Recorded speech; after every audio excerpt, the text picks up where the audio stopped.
Isang magandang araw mga kaibigan! Narito na naman po si Shenshen TV na magbabahagi sa inyo tungkol sa kwento ng pag-ibig. Pero kung bago ka pa lamang sa aking YouTube channel, paki-like lang po ng ating video, paki-click na rin ang subscribe button at ganun din ang bell icon para lagi kayong updated sa mga paparating ko pang mga uploads. Chapter 36. Upo ka na rito. Ipapalinis ko lang ang table. Okay, tugon ko. Tamang nag-ring ang phone ni Timothy. Nakita kong mami niya yun ah. Nang sipatin ko si Timothy ay nakapila na ito para maka-order. Kaya ako na lang ang sumagot ng tawag. Video call yun. Kaya kitang-kita agad ang mukha ng ginang na waring nagulat pa na ako ang sumagot. Nasaan si Timothy? Agad na tanong ng ginang. Nakapila po. Inilipat ko ang camera para makita nito ang anak. The heck? Bakit dyan kayo kakain? Ibinalik ko pa. Paharap sa akin ang camera.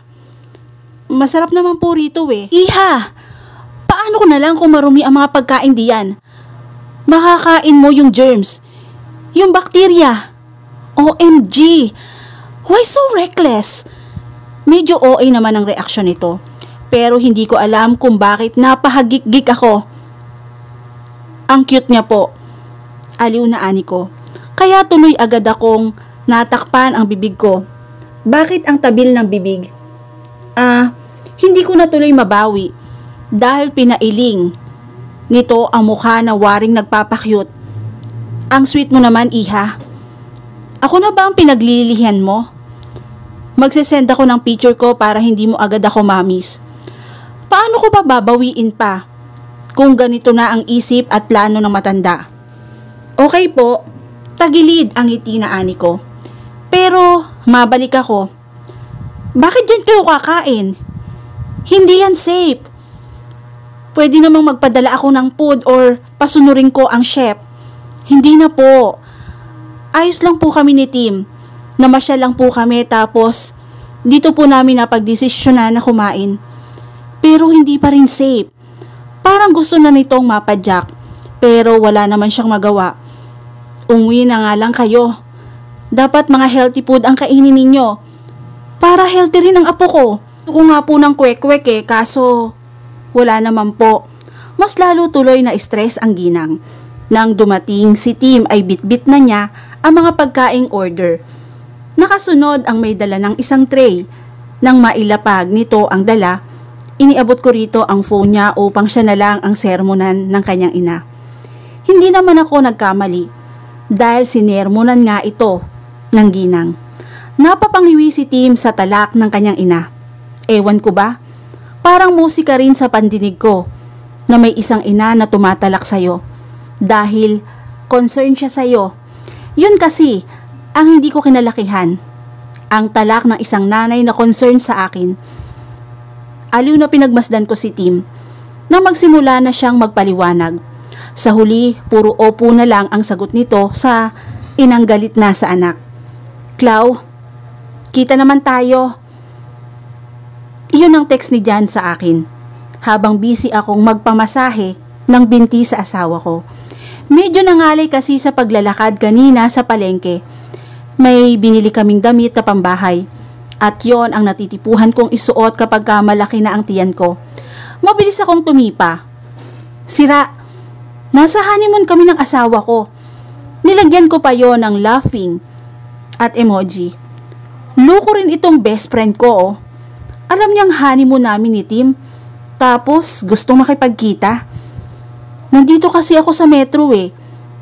Akala ko narito ka rin sa apartment mo. Ano naman ang gagawin mo dyan sa metro? Parang naging monthly na ang luwas mo ah. Nung kasal ko, halos hindi ka na nga umaalis eh. Bibisitahin nga kita. May mga dala nga akong pagkain na galing sa lola mo. So paano to? Sayang naman. Ay nako. Nasayangan din ako eh. Why? Agad na tanong ni Tim. Na mag-angat siya ng tingin at nakitang nanunulis ang nguso ko. Nasa metro daw si Jan, may dala raw siyang food galing kay Lola. Malayo tayo sa metro. Babe, paalala nito sa akin. Pwede bang ipakuha natin? Tanong ko rito. Tapos nang mag-vibrate ang phone ko, napatingin ako roon. May text ulit si Jan. Total, gusto naman kitang makita. I-text mo na lang ang address mo at ihatid ko mismo ang pagkain. Sabi ni Jan, ibigay ko raw ang address natin dito. Ihahatid na lang daw niya. What? Nagsalubong ang kilay nito. Huminto na rin sa pagmamasahe sa binti ko. Babe, baka naman gusto ka lang niyang makita. Yes, best friend mo siya. Pero alam nating pareho na may gusto siya sa'yo. Pero yung pagkain, sabihin mo, iiwan na lang sa apartment mo. Ipapakuha ko na sa tauhan ko. Nakasimangot na ani nito. Nagsiselos ka ba? What do you expect? Kahit kaibigan ka niya, alam mo naman niyang nasa honeymoon tayo, hindi ba? Tapos, gusto pa niya makipagkita sa'yo? Hindi nakakatuwa yun. O meksena siya. I giggled because of his reaction. He was even frowning. I love you. He sigged against. It's just funny that his dynamic reaction is clearly visible on his face. Damn! You know my weakness. Nanlalambot ako sa I love you mo, babe. Parang nagrereklamo pa ito. Akala ko tinitigasan ka na. Ipinatong ko pa. Sa crotch area nito ang paa kong kanina lang ay minamasahe nito. Iyan din, ani nito na maramdaman ang paa ko roon. Wait, nalilihis na naman ang usapan natin. Ite-text ko si Jan na ilagay na lamang sa ref para kunin ang tauhan mo. Good. Satisfied naman ito sa sinabi ko. Kaya tumipa na ako ng reply kay Jan. Nakakahiya naman. Iwan mo na lang sa apartment. Tauhan na lamang ng asawa ko ang kukuha dyan. Thanks sa effort ha. Kapag hindi na kami busy ni Tim, makikipagkita kami sa'yo. Sana kapag dumating yung time na yon, hindi ka na busy.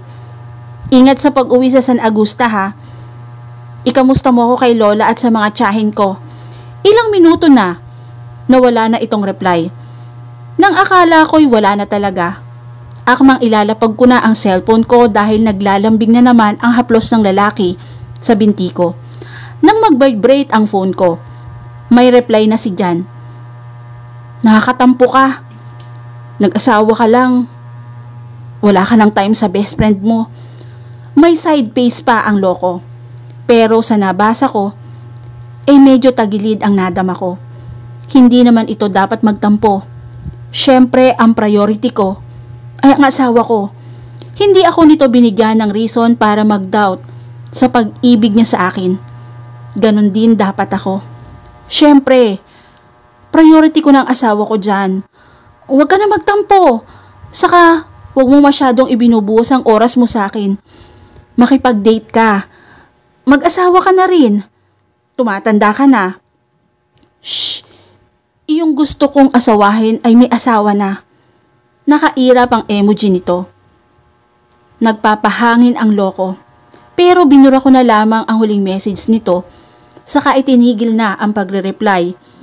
Yung asawa ko, nangangailangan na ng atensyon. Panay na kasi ang halik sa binti ko. Marahan kong hinaplos ang buhok nito. Dahil patuloy pa rin ito sa pagpatak ng halik sa binti ko. Paakyat na tuhod ko. Hanggang sa hita ko. Mahal po kita, asawa ko. Masuyong ani ko rito. Kung mahal mo po ako ng magandang asawa ko, pwede na ba kaming magtungo sa kwarto? Tanong nito. Pwedeng-pwede na po. Pero tinatamad po akong bumangon. Pwede po ba akong buhati ng pogi kong asawa? Hindi ko akalain na magiging ganito ko sa lalaki. Natuto na ring maglambing. Pati mga mabulaklak na salita. Hindi na rin hirap sabihin. In short, nagiging vocal na rin ako rito. Excited na binuhat niya ako. At tinungo namin ang pinto na punong-puno ng energy ang loko. Pati ang paglapag niya sa akin sa kama ay ingat na ingat din siya sa akin. Pwede bang gamitin ang mga toys natin? Pinakahihintay ko yan. Excited na tinungo nito ang cabinet na pinaglalagyan nito ng mga laruang baon. Pagbalik niya ay may hawak na siyang vibrator. Kasama noon ang isang bottle ng lubricant. Mayroon ding posas na cover ng malambot na tela upang siguro ay hindi bumakat sa balat ko. Pati pantakip sa mata ko ay mayroon din ito. Kusa na akong naghubad, habang ito naman ay dali-dali ring naghubad ng kanyang saplot. Hindi ko inaasahan na ma-enjoy ko ang ganitong sex na tulad ng trip ni Timothy. Pero ang tiyak ko, hindi madadayat ang asawa ko sa ganitong trip. Dinig ko ang mararahas na ungol ng lalaki. Higa, utos ko rito. Nang pakawalan ko ang sandata nito, masunuri naman niyang ginagawa ang gusto ko. Tinanggal ko na ang piring ko at kusang natanggal na ng kumilos ako paibabaw rito. Sarap na sarap ito to the point na nilalabasan ako sa ganun pa lamang na posisyon. Sinuli talaga naming dalawa ang pagkakataon na solohin ang rest house. Hindi kami nagambala ni numan. Wala naman palang pagkaing iniwan si Jan sa apartment mo eh. Inihain ni Tim ang ulam naming sinigang na baboy. Ito ang nagluto at hindi na ito nagpatulong sa caretaker para sa hapunan namin. Ayun nga, tumawag ang tauhan nito at sinabi na walang pagkain sa rep at walang Jan sa apartment ko. Ibig sabihin, nagsisinungaling ang kaibigan ko or hindi ito iniwan ang mga pagkain para sa akin. Hayaan mo na, masarap din naman itong sinigang mo eh. May kasama pang pagmamahal. Naglapag ito ng isa pang plato at kumuha ng 2 hiwa ng karne. Saka hiniwa-hiwa yon. Pagkatapos niyang gawin yon, ay kumuha rin siya ng sausawan na bagoong. Thanks babe. Kain ng marami para may lakas ka pa later. Baka naman matuyot na ako ha. Kaya kailangan mo ng masabawan ng pagkain. Hirit nito. Panaka-nakang sinusubuan din ako nito. Marunong talagang mag-alaga ang lalaki. Ang swerte ko at ako ang pinakasalan nito. Sulit naman ang honeymoon namin na inabot ng 3 weeks. Binalak pa nga ni Tim na i-extend pa for another week pero hindi na ako pumayag. Kailangan ko ring magpa-check up at kailangan na ito sa office niya.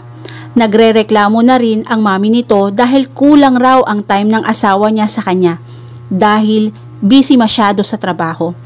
Sa bahay pa rin kami nila Mami Tessa umuwi. Pagdating nga ron, tambak nga na mga shopping bag ang kwarto namin ni Timothy. Ang salarin ay ang ina nito. May baby stop ang mga yon. Sa tingin ko, masyadong excited ang ginang sa apo nito. Pero kaysa tanggihan at pagsabihan ito, nagpasalamat na lamang ako.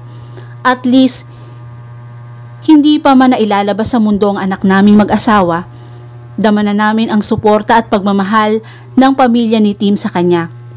Wala si Tim, pumasok. Si Chara ay may out of town nung isang araw pa. Ang kasama ko lang ay si Mami Tessa. Iyon na ang gusto niyang itawag ko sa kanya. Gupitin mo ang pa-slide, then ilagay mo rito ang isang base. Ipinakita pa nito kung paano ang tamang paggupit, saka siya sumenyas na gawin ko. Nandito kami sa sala, inaayos sa mga fresh flower na ipinadala nito. Para every other day ay may fresh flower dito, tapos pinapalitan ang mga laman ng base. Iba talaga kapag yayamanin. Mahusay. Mabilis ka naman palang matuto eh. Puri nito sa akin. Inilagay ko ang unang Prada ko sa base at ipinagpatuloy ang ginagawa. After natin dito, sasama ka sa akin sa salon. Kailangan kahit buntis ay mukha pa ring press para hindi manawa ang asawa. Magpapagupit po ba? No. Bagay sa'yo ang hairstyle mo. Magpapalinis tayo ng nails, magpapaputs pa na rin. Then shopping. Nang alin po? Nang kahit na ano iha. Mamili tayo ng mga kailangan mo. Dapat siguro magtingin na rin tayo ng mga gamit ni baby para sa nursery room. Parang gusto kong tawagan ang asawa ko para humingi ng tulong dito. Hindi pa naman kailangan yon, lalo na sa nursery room. Hindi pa nga halata ang tiyan ko eh. 3 months pa lang. Masyado pa pong maaga. Aba, Ang Lola Astrid ninyo? Hindi pa nabubuo si Tim, nakapagpagawa na ng nursery room ng apo niya. Hindi pa man nakakagapang yung bata. Nagpagawa na kaagad ng playhouse. Kailangan ba kapag kailangan na saka kikilos, iha? Paulo ang napangasawa mo. Dapat simulan mo nang tanggapin ang change sa buhay mo. Hindi ako nakakibo. Hindi ako sanay sa karangyaan. Naging wise ako sa buhay noon pa man. Nangihinayang ako ngayon sa magagastos. Bilisan na natin dito. Sa ayot sa gusto mo, gagawin natin ang sinasabi ko. Boss Tessa ang peg ng ginang. After naming maiayos sa mga bulaklak, nagbihis lang ako. Saka ko tinawag si Timothy. Dahil busy ito, hindi nito yun nasagot. Kaya itinext ko na lamang siya para ipaalam dito ang balak ng ina nito. Komportableng bestida ang napili kong suotin. Nang bumaba ako, ay agad na pasimangot ang ginang sa style na suot ko ngayon. Ay, boring. Pero halika na. Ready na ang sasakyan. Wala na rin akong time na hintayin ka pa ulit para magpalit ng damit. Hinawakan nito ang kamay ko at iginiya na palabas. At dito na po nagtatapos ang chapter 36 ng aking kwento. Muli po, maraming salamat po and God bless all.